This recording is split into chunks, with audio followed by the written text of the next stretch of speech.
What's up, guys? Welcome back to the channel. Today we got Dan with us from Delco RPM 427. What's up, guys? He brought his 2013 Mustang. We'll give it a ride, talk about it, see what he's got going on with it. So let's get started. So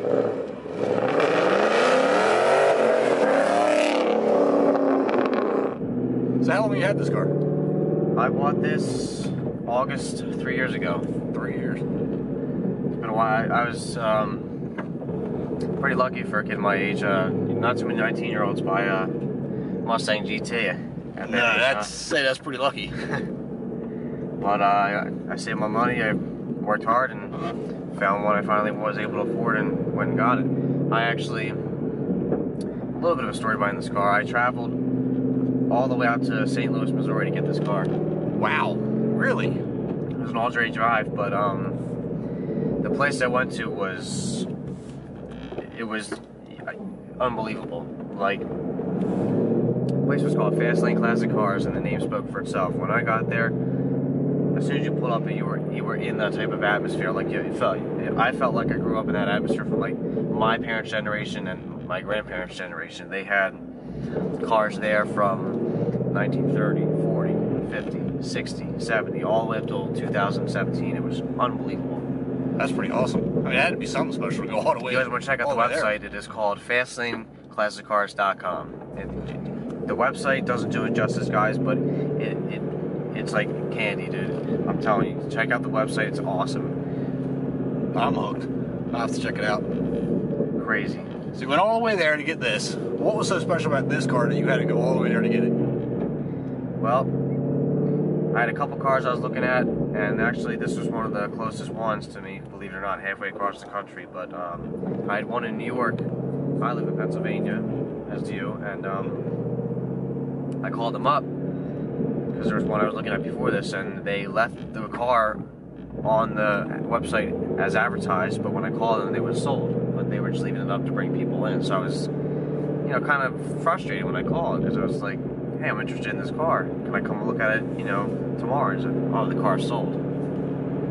Oh man, that's so mark it as sold. Just don't leave it up on inventory. At least put it like a pending sale or sold or whatever. But that's the other good thing too, guys, about the website. They have a list of every car they have ever sold on the website. So if you go on that website, you type in 2013, you'll see my car, all the pictures and the advertisement, all the descriptions, and you'll see right underneath the picture of my car, sold.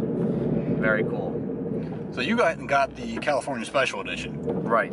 So those who don't know about it, what exactly is a California Special Edition? California Special is a special trim. I believe they started in 1968, but don't quote me on that. They did start in the 60s, and then every couple generations or so, they would come out with a new California Special trim for the Mustang GT. Basically what that is it's all cosmetics, no performance. You will get some stripes so that you know it's a CS. This car specifically, it had a, for the interior, which you can't see yet, the dash is kind of mimics a carbon fiber look. The seats we're sitting in, they're half leather, half suede inserts. That's specific for GTCS. Other than that, that's pretty much it for the inside. As far as the outside, you get stripes on the hood, on the sides, which say GTCS. Your heat vents are black, accented. You get really nice wheels that are black with a little bit of chrome finish. They're nice. They are a lot different than the GTs that you see running around. You'll get a special grille. I swapped out mine for the GT500, though I like that better. What else? You'll get a Boss 302 rear diffuser, the plastic piece, as well as the spoiler, and then I think that's pretty much it as far as that. So did you buy the car as is, or did you put the exhaust on? So I know there is a Roush exhaust on the back. So when I bought the car, it had a Roush muffler exhaust, and after I purchased it, I decided, you know what, it needs a little more oomph. So I deleted the cats, which really woke it up. And following back the cats, I swapped out the mid pipe for an H pipe. I really wanted that deep muscle car growl as opposed to the more raspy sound. Yeah, well, it definitely works because it's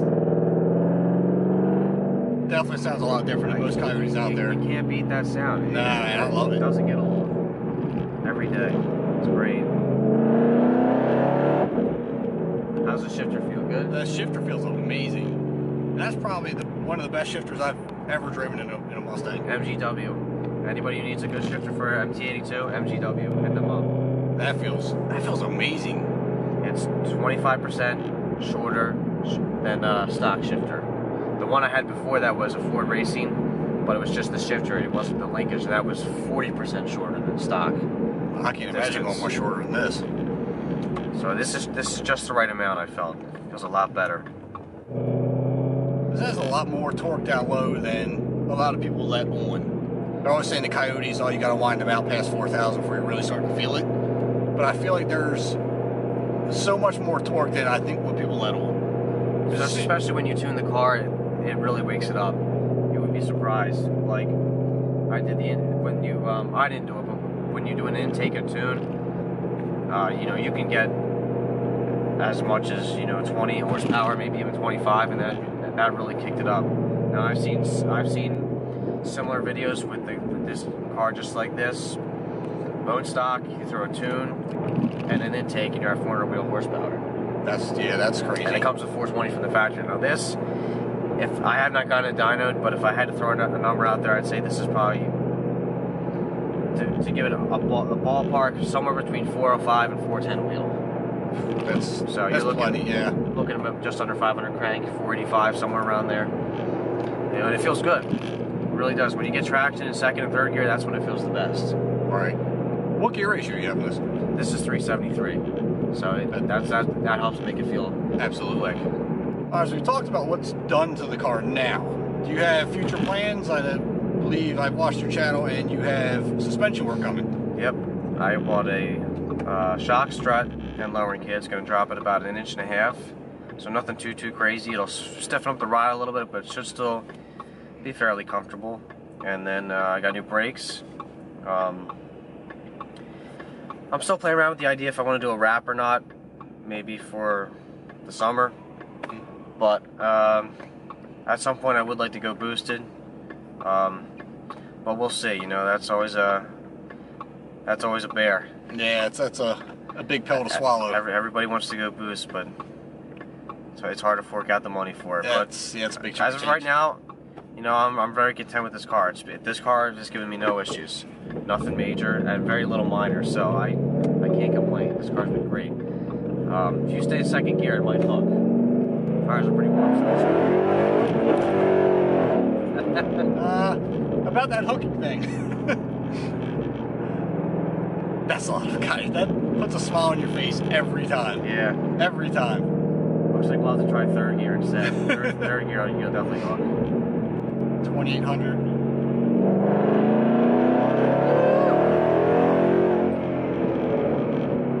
Now the gauge cluster you have here is a little different for the California Special, isn't it? Yeah, that comes with a bunch of features. Believe it or not, I really don't use them that much, but it's got some gauges where you can check your cylinder head temperature, air to fuel. If you go down a little bit farther, and the oil temperatures. And then following down, one of the new features they added for 2013 is track apps. So they got your 0 to 60, 0 to 100, eighth mile, and quarter mile, as well as 100 to 0 and 60 to 0 braking. And then they have a lateral G monitor on there. So you get a couple cool stuff with this car. Yeah, that's a lot of features. And you, on the 0 to 60, you can either launch it yourself, or you get a little tree that counts down for you, and you go on with it. It's green, so pretty cool. Absolutely. From driving wise, how does this feel compared to that 07 that you Because I should have went that way. Just drivability wise, how does drivability? It's really night and day. But it's kind of hard to, I mean, I'm kind of comparing apples to oranges because the 07 I drove wasn't stock. There wasn't a stock suspension piece on that car. Right. And it drove really, really well. I was impressed. But if we're going to compare stock to modified, this still drives, I would say, just as good as a modified 3-valve suspension. It really, I don't know what Ford did, but they really dialed in the live axles. Probably the best they could. Yeah, they did a good job on it for what it was. It'll still get away from you if you throttle too much, but know, people say Mustangs don't always go around turns too well, but that's not always the case. No, you can modify any kind of car to go around a corner. It doesn't matter what it is, but as long as all the components are dialed in correctly and they work together, that's really what's going to make or break your handling. You daily this car too, don't you? Mm-hmm. So as far as a daily driver, do you feel like it's comfortable every day? Oh, absolutely. Like I said, even though the interior is not as updated as the new ones, the seats are comfortable, the driving position's good, clutch is good, clutch is easy to drive. You know, it's an easy to drive car. It's from a driver's standpoint, if you brought that up, the clutch and the shifter, I feel like really make the driving experience with this car. You said you got a stage 3 clutch in it with the MGW shifter, and it really integrates your driving enthusiasm, I guess we'll put it. Yeah. It really puts you in touch with the car and what it's doing. So it really feels good. Alright guys, so we're going to close it out here. It's been an incredible time driving this car. It's been always a great time when Dan and I get together. We did meet, as previously said, at the YouTube call out months back. And I don't think this will probably be the last time we get together at some point. Certainly hope not. It's always fun getting together with people that you've met. So absolutely. I mean, we've both met a lot of people through YouTube and different events and Instagram and things like that. And I don't plan on quitting anytime soon. I want to meet as many people as I can, keep collaborating with you guys and anybody else I meet. And appreciate you bringing out the car. You guys definitely check him out at Delco RPM 427. He's doing some great things with this car and his video and his channels. And check out his Instagram. You guys can follow me on Instagram. It is DJM_427. And my partner, who helps me with my channel as well, he's my buddy. His Instagram, check him out too. He's PMH_427. All right, guys, you heard him. Check all the channels out. Check all the Instagram pages out. And we'll catch you next video.